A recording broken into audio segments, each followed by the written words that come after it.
They are designed to be adaptable based on the changing security landscape and most up-to-date intelligence from our partners. We've been working on the RNC security plan for more than a year and have been in constant coordination with our partners and the Republican National Committee. During our extensive planning efforts, we have accounted for various security scenarios that may arise, and we are confident in the plan we have implemented for the Republican National Convention this week. That security plan will remain in place. While we cannot discuss the specifics, means, and methods used for our protective operations, our protective methodology for NSSEs is based on a layered approach that includes support from federal, state, and local law enforcement and public safety partners. We will continue to assess the security environment and adapt our security measures as appropriate. The Secret Service is working diligently with the Milwaukee Police Department, as well as all of our federal, state, and local partners to ensure a safe and secure convention for attendees, volunteers, and the City of Milwaukee. I'll now introduce the Mayor of the City of Milwaukee, Mayor Cavalier Johnson. Thank you. Several months ago, folks in this room may recall that I worked with a bipartisan group of individuals, both Republicans and Democrats, with one goal in mind: to make sure we have a safe convention for everybody. These national special security events, especially as they relate to the Republican National Convention and the Democratic National Convention, have been stuck at $50 million since 2004. Obviously, things cost a little more than what they did in 2004, and so via phone, via trips to Washington, D.C., and working with members of Congress on both sides of the aisle, we were able to get a $25 million increase to our security grant. I say all that to say that we take this matter very, very seriously. We take public safety very, very seriously. And I've been so pleased to work in collaboration, not just with the United States Secret Service, but also with local law enforcement and public safety on the ground here. As was mentioned, we're joined by the chief of the Milwaukee Fire Department, Aaron Lipsky, who's been a great partner. And we're also joined by the chief of Milwaukee Police Department, Jeffrey Norman, who's been a great partner as well, working to bring in law enforcement officers from not just across the state of Wisconsin, but across the United States to help out with public safety here. Let me just reiterate what was already said. This is an NSSE, a National Special Security Event. It is the highest designation that you can get for a security event of its size and magnitude in the United States. We have that designation, and we'll continue to work to make sure that public safety is tantamount here in this community. With that in mind, I'll take the opportunity to pass it over to the Chief of the Milwaukee Police Department, Chief Jeffrey Norman. Thank you, Mayor Johnson. 18 months that these plans have been put into place in regards to what we're going to have for this event. This is a collaboration between federal, state, local, but beyond just from a law enforcement community, this is a collaboration between our elected leaders from both local, state, and also national. But also we have engaged community. We have workings with our community members in regards to ensuring the safety of this event. While we cannot talk about the operational plans, I can say from the CEO of the Milwaukee Police Department, this local police department here, I'm very comfortable in regards to the plans that we have made together. Not in silos, not where we're just kind of going over peruse, actual planning together. As you can see in regards to my fire side, also from the county side in regards to the type of collaboration. The collaboration is real. As the mayor said, this is a national special security event. Can't get any higher than that in regards to that particular type of designation. And so I just want to reassure not only our community, the greater community, those involved at the convention, but also in our city. We got this. We got this. Thank you. All right, with that, we're going to move into a brief Q&A. Please just place a hand up. We'll call on you. Please wait your turn. One question, one follow-up. Name your name and outlet beforehand, and we'll get through as many as we can before we have to head out here, okay? So we're going to start right here, down on the left, black T-shirt. Shimon Brokovets from the CNAC Secret Service. I don't understand why it is that you had one of the most significant events in the Secret Service's history occurred yesterday, and no one from the Secret Service has publicly decided to take questions about what happened. You had the FBI today openly giving us an on-the-record briefing about their investigation, but yet we still have not heard from anyone from the Secret Service about what happened, about what the agency knew, about the lead up into the event concerning security. And I just don't understand how anyone would think that that's okay. So my role in the Secret Service is the RNC coordinator, so that is my purview. Any questions regarding yesterday's event can be directed to our public affairs office out of DC. Right, I understand that this is the first time that anyone from the Secret Service has publicly even spoken to the media since this happened. There was a press conference last night that the Secret Service was not at. All the state officials, the FBI was there, but yet the Secret Service has been absent. As a result, and it just raises all sorts of questions about why the Secret Service is not willing to answer questions. So again, I'm the Secret Service's RNC coordinator, so I can speak to the RNC security planning. I'd refer any questions regarding yesterday's incident to our DC public affairs office. Thank you. Right here at the blue shirt. Yes, ma'am. Mark Meredith of Fox News. I'm curious, obviously, you don't want to talk about what happened in Pennsylvania. Have you had to change your security posture at all here? And if so, how? Is it a small percent change? Is it looking at over everything once again? And then the follow-up question would be, just in terms of resources, I know you mentioned 18 months going into this. Do you feel like you've had all the resources you needed to get to this point today, or do you feel like more will? So as Mayor Johnson and Chief mentioned, this is a national special security event. That designation is the highest level of security designation that the federal government can determine. So we are confident in the security plans that are in place for this event, and we're ready to go. It's been an 18-month process.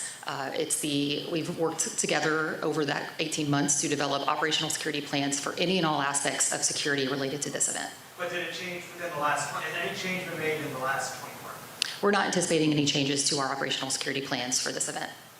Right here in the front in the orange dress. Mary Speaker said of the Milwaukee Journal-Sentinel, Wisconsin Governor Tony Evers told us a little bit ago that he is calling for the Secret Service to ban firearms, guns in the soft perimeter, not just in the nicer form. Is that something that the Secret Service is considering or is doing? I have not had any conversations regarding that, so I can't speak to that. You said that you requested the Secret Service. Do you know if that request was actually made at this point? I have not had any conversations regarding that, so I can't speak to that. Right up here in the front, tie suit. Is the Secret Service currently anticipating or currently planning to expand the perimeter? We're not anticipating any changes to our current security footprint or plan. Including allowing firearms into the soft perimeter as it is right now? Anything in the soft perimeter is outside of our federal jurisdiction. But why should former President Trump, his family, and the convention goers have confidence in the U.S. Secret Service to secure this site here over the next 4 days after his life was nearly taken yesterday?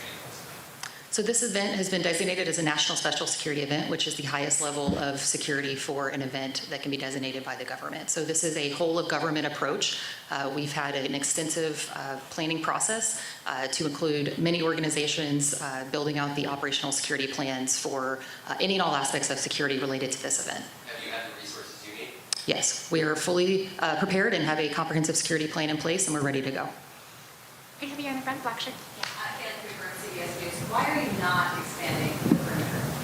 So we're confident in the current plan that we have. It is based off of technical assessments, protective intelligence, and we are continuously monitoring information related to the event. So we're confident in the plans that we have, and we're moving forward with those plans. And why are you not concerned that people can carry firearms within that soft perimeter? So again, the Secret Service inner perimeter is our primary jurisdiction, so I would defer any questions related to outside of that zone to my partners here on the stage. Yeah. Yeah. So one of the things I've understood in regards to the inner perimeter, it's the largest inner perimeter that has been part of a convention, to my understanding. Maybe I have to get that clarified. And so that is one important point to be able to understand in regards to what that level of security about what the inner perimeter looks like. In regards to the ability to carry a firearm outside of the inner perimeter, again, our state law allows for the particular right to carry a firearm.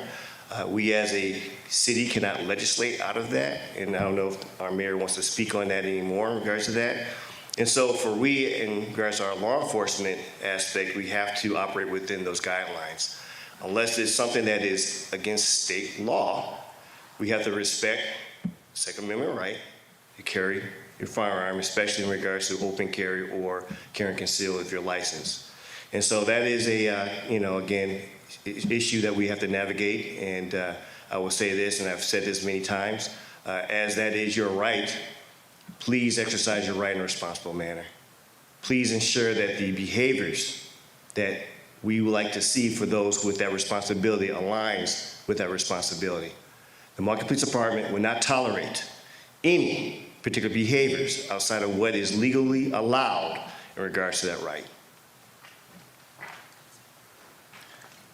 Thank you, Chief. And just to reiterate what the Chief said, local ordinances in the state of Wisconsin do not supersede state law. Wisconsin is an open carry state, and therefore the City of Milwaukee and no other jurisdiction in this state can supersede that state law.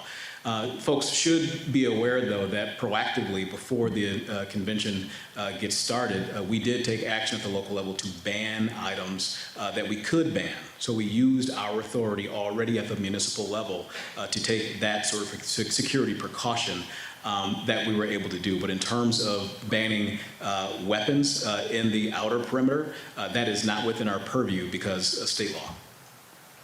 Right up here, for sure. Yes, sir. Yeah, Danson, the New York Times, for the Secret Service. If there haven't been any changes to the overall security plan, have there been changes to the protection plan for the former president, his family, and other elected officials?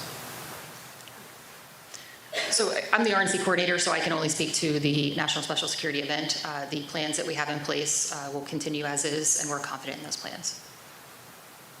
Right there with the things and glasses. Yes, ma'am. And that's been for Monica. Are there any new threats to Mr. Trump or the RNC or to protesters? And how will you protect protesters?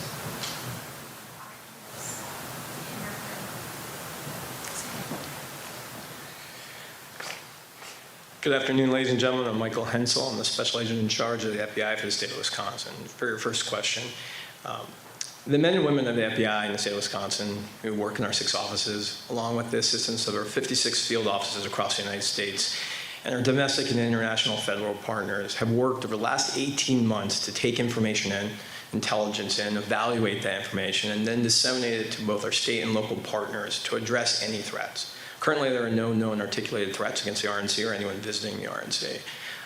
That's important because we also need the help of the public. If they see something during this time or feel uncomfortable with something, please let us know. Let your local law enforcement agencies know, or the FBI. 1-800 call the FBI. Can I just follow up? Sorry. We're going to go ahead and make sure we get other questions I first, just and we have can three come minutes. back to you. Just hold 1 minute, please. Did you have a follow-up? Okay. Next question? Right back there. Yep. Hi, Lupo with ABC. For the Secret Service, just to be clear, did you or did you not make changes to the security plan based on the events of yesterday? There have been no changes to our current operational security plans for this event. Why not, given the fact that the former president was the assassination? So again, this event is designated as a national special security event, so it is a 18-month process that involves all levels of government that are contributing to the operational security plans for this event. So we have an operational security plan that's built out for every area of responsibility related to any and all aspects of security related to this event. Right here. Yes, sir. With glasses. Nick Waters with Bloomberg News. So to the local and state officials on the stage, have you made any changes to your plans for this event, bringing in more officers, more intelligence gathering, anything else as a result of that? Because we look beyond the Secret Service. I can just reiterate what I said before in terms of what the City of Milwaukee has done. Our council, in conjunction with me, passed and signed a local ordinance to make sure that there's more protection in the outer perimeter as it relates to officers from across the state of Wisconsin or elsewhere coming in to assist with public safety around this. I defer to Chief Norman. No change. You said make sure there's more protection in the outer perimeter. So what does that look like on the ground? I'm sorry? What does that look like on the ground if the chief of police is saying there's no change? What does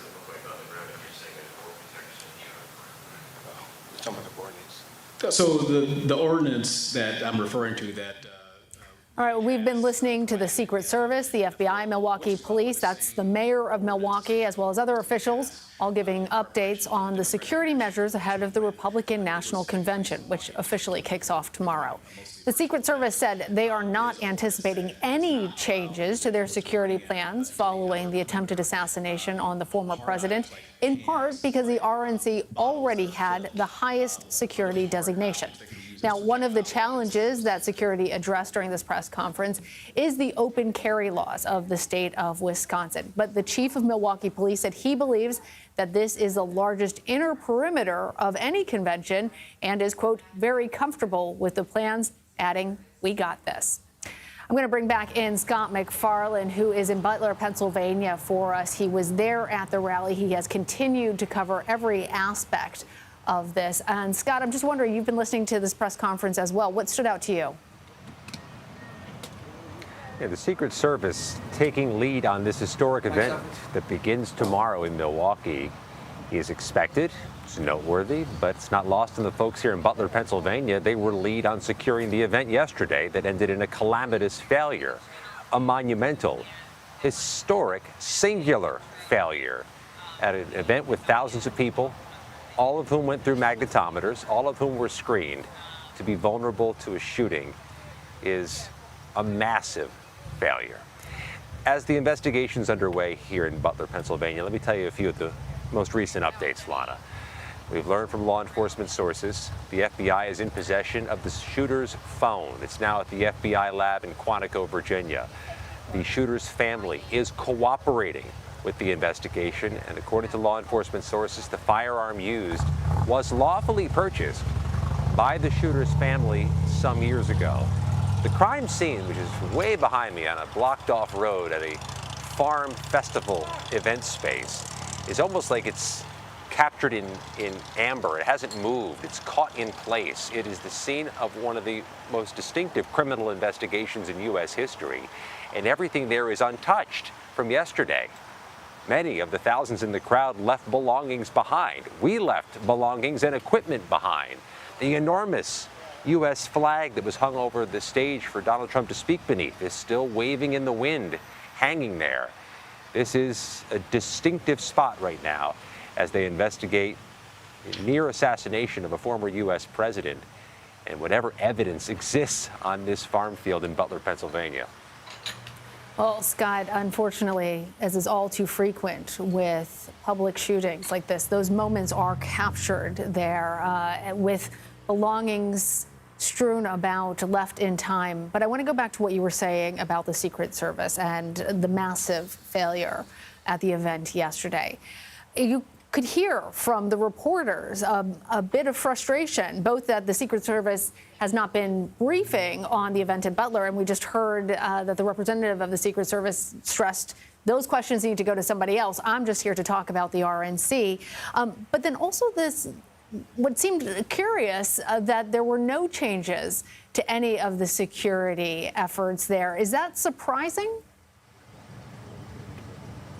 They're at what they consider the highest threshold of security postures in Milwaukee, as if you can't ratchet it up a notch higher. It's already a national security event with what I think the Secret Service would characterize as the most rigid possible security standards. The Secret Service is not leading this investigation here in Butler, Pennsylvania. This is an FBI investigation, and the Secret Service unequivocally is going to be the subject of investigations by others about how they performed or failed to perform here. We have both parties in Congress who rarely line up on anything saying they're going to launch investigations into what went wrong, how an event that was supposed to be uniquely secure became so insecure. And the Secret Service is now going to be a focal point of these investigations. There were multiple law enforcement agencies there yesterday, and there are here today, local, county, state, but this was the Secret Service's show on Saturday night in Butler, Pennsylvania, and Congress is going to call them forward to answer questions. Even though they're not in session this week, those questions will begin this week. All right, Scott McFarland there for us in Butler, Pennsylvania, having witnessed everything firsthand, still continuing to report for us. We really appreciate you, Scott. Thanks. We have now our law and justice security correspondent Nicole Skanga with us on here in Studio 57. Also one who has been reporting every aspect, every new detail. You were listening to that briefing as well. What are we learning now about the investigation? What are the latest details you can share? Yeah, well, the FBI did give a briefing earlier today, and we learned a little bit more about how federal law enforcement is piecing through the evidence within this investigation, all of it being sent to Quantico, including the gunman's phone. As of now, investigators have not been able to unlock the phone. They were able to get a hold of some messages. So far, nothing concerning, but still looking through the gunman's social media. We are told he does have a small footprint there, and investigators trying to get to the bottom of what was the motive and confirming that this gunman appears to have worked alone. At this point, no indication that there were others coordinating at all with the gunman here. Law enforcement also saying that there is no current public safety concern. And you did just hear from FBI at that Secret Service briefing as well, saying that the FBI knows of no known articulated threats towards the Republican National Convention. That said, a somewhat shocking statement from U.S. Secret Service that there are no changes to no plans to change, rather, its existing security right, because perimeter. Initially we thought that maybe the security perimeter was going to expand. And even as late, as recently, I should say, as last night, there were law enforcement moving barricades surrounding the Republican National Convention last night. There were indications that perhaps there would be a larger security presence at the event. The Department of Homeland Security sent out a statement suggesting as much. And so this operational briefing, in part, surprising. Now, it is what the Department of Homeland Security refers to as a Tier 1 event. Scott referenced it there. It's a national special security event. That is the highest designation the federal government can give. That means in addition to having local law enforcement there are over 24 states sending officers to help bolster the security footprint. It means not only FBI will be there, but there will be Homeland Security investigations. There will be CBP officers. There will be other law enforcement within the federal government bolstering this. And all of this is led by the U.S. Secret Service. They have been planning this for 18 months. That said, we are talking about a historic and singular moment with the assassination attempt of the former president. So it is quite shocking to hear that briefing. And it is, frankly, notable that the U.S. Secret Service has not yet briefed the press on the events that unfolded yesterday. Yes, but there was a briefing by the FBI. You listened to that. I'm going to play for our audience a little bit of what was said. And we have several items of evidence that are in the process of being transported to the FBI lab in Quantico, Virginia, for processing and exploitation, to include the shooter's weapon and his cellular telephone. I can confirm that the gun used in the shooting was an AR-style .556 rifle, which was purchased legally. So we heard more information about the weapon that was used and the cell phone, as we discussed. How long might it take investigators to actually get information off of that cell phone?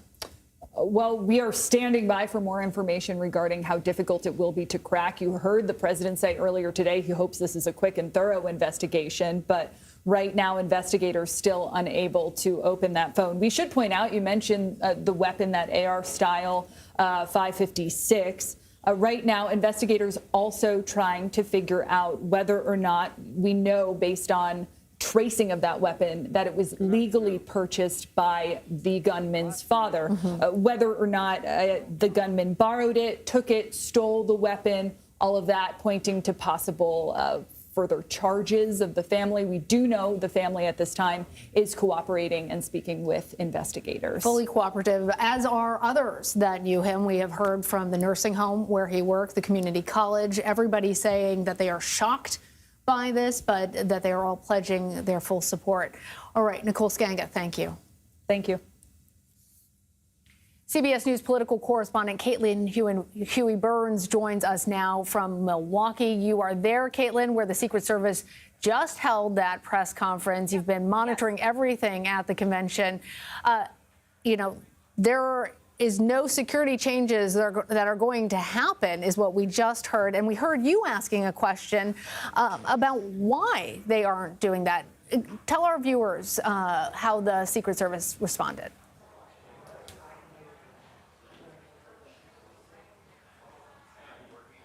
Caitlin, I don't know if you can hear me or not. Yeah, that was striking. In addition to not answering any questions about yesterday's horrific events, what was also striking, can you hear me now okay? Can you hear me now, Lana? Yeah, Caitlin, we got you.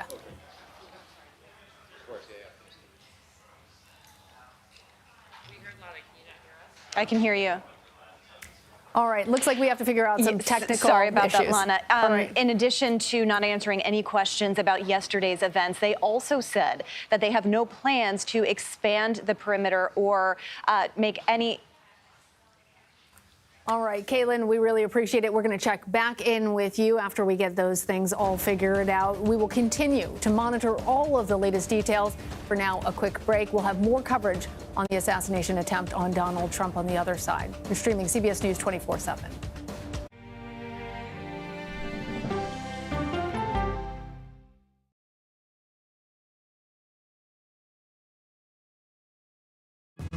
Coming up, our series. Wait a minute. Tom, is that you working the camera? Keep leaning out of your close-up. Your morning routine just got better. CBS Mornings, weekdays at